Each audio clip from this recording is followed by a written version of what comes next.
What's going on, everyone? Welcome back to another episode of Crypto Catch Up. I thought I'd do a quick video for you. I am sitting in my car. It seems to be the cool thing to do these days. I actually went to go see my dad up here, but he didn't want to pick up his phone, didn't want to pick up on his buzzer. So here we are, we're gonna do a quick video. Now, if I see him drive out of this driveway, I'm gonna freaking smash him for not picking up to his son. I could have been injured, hurt, or otherwise. What I just want to talk about today, guys, is we're about to see some bicycles go past. Beautiful. Hopefully they enjoy being on video. Prime time. Is what I'm going to call the hype machine in that of ICOs and the fact that the truth hurts. So this morning after gym, I kind of got on my phone. I started writing a Medium article. So I sat out on the grass at Cafe 63 as I normally do on a Sunday, and I kind of thought about this whole premise or this analogy of that, you know, as kids, we're told about this guy called Santa Claus, and Santa Claus is, comes once a year. You get these awesome kind of freaking gifts, you get all of that. And apologies, obviously, if you're from a religion that doesn't believe in Santa Claus, or you individually don't.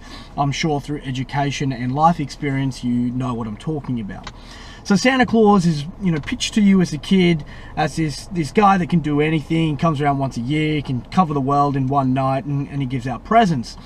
It's so surreal in that moment, is that you're like, wow, what a guy, what a bloody guy. And that's great. But the truth hurts, obviously, when you get a little bit older and you're told as a kid, hey, Santa's not actually real, but you're still going to get presents anyway. And this is where this kind of analogy formed, is that that's the way we're seeing ICOs, and not just ICOs, but projects that have gone live. And what I mean, I guess, by that is that they're promising something. They're raising, $20-30 million, even more sometimes. They're promising the world, but it might not actually be a valid use case. It might not actually be valid at all for the technology, or what consumers actually need. So an example of this is obviously projects saying we're going to do 100,000, 200,000, 300,000 transactions a second. With that, if you're doing it on a network where it is just, I don't know, a supply chain, and you only need to do a couple of smart contract executions, and there's only a few people using it, it's going to be maybe in a B2B scenario, there is absolutely no value in offering that up. And that's something that Sparkster recently did. They said 10 million transactions a second, but it's a visual programming platform that allows you to build out, websites or something like that. There is absolutely no need for that on that platform whatsoever. And the fact of the matter is that these projects, especially something like that, no one has even got close to 10 million transactions a second. So not only is it unrealistic, it's absolutely, I don't know, it's just something that boggles my mind as to how these companies are going about offering up their services.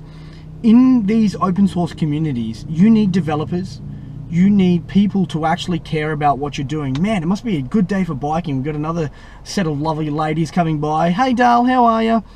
And you need that community to be really strong to actually care about your project. The truth is going to hurt every single day of the week when consumers like myself, now I'm no tech expert, I'm a IC systems, business systems analyst. I look at process, I look at where systems fall over. I do payment systems is my main thing. And you out there might be a butcher, you might be a mum and dad, you might be a developer. The fact of the matter is, when we as a community come together to care about your project and invest in your project, you better understand that our collective knowledge through experience of life, through friends, family, and what we do is going to always outweigh your little promises that you're making in your marketing material. There's going to be someone that comes along and goes, wait a minute, that can't be true. What you're doing is a scam. What you're doing is not offering the best thing that the consumers might actually need. And so where this truth is hurts, or where I'm coming back to, is like, you know, you have Santa Claus as a kid, and it's all well and good. You're happy, you know, in this project at the start. You know, you're happy with Santa Claus at the start because he's giving you something, and you think you're going to get something back from this project. But the reality is, after we find out that Santa is not real, and let's say the ICO is over and we find out that this is what the project's doing, it's actually better to be honest. I know that Santa's not real, but, you know, as a part of what we do for Christmas and what other people may do for Hanukkah or otherwise, is that it's okay. Is that if you were just honest with the consumers, you, I, or otherwise, who are actually investing in your project, who see some form of merit in what you're doing, you're going to actually create a stronger community. And the community is the most important when you're starting out with these projects, because we're going to give you 30 million. We expect you to build the platform that you're saying you're going to build, and if you don't get there, we want to see why. We don't mind if you pivot. If you take some agile methodology and find that it's not possible, or you've come to the limitations of the technology, you try to hire some more scientists, you try to get some mathematicians, and you couldn't get there. That's fine. But be honest with the community in which you're taking money from. Because the truth may hurt initially for us to find out that it's not possible, but I'd rather know that you're then going to try something else, or then you're going to do something, and not just blow $30 million and become an absolute tech startup failure, as 80–90+% of tech startups are. There is methods to the madness. Go about it the right way, and the community will support you every single day of the week. Be honest in your translations, be honest in your transparency on what you want to offer the community and what you think is realistic and what maybe then you would like to actually achieve for. You can do it in stages. You can offer up a platter of information and make it worthwhile to the consumer, rather than just using hype, buzz-filled words and empty promises on poor tokenomics. I have called out in the past that there's projects that don't need tokens. Guess what? I call that out for educational purposes.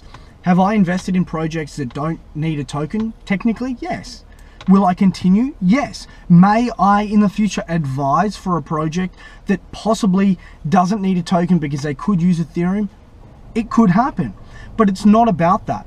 It's not about where the token is being used. It's about the actual community, about the transparency, about the project being honest with us, you, or otherwise on what they plan to achieve with that.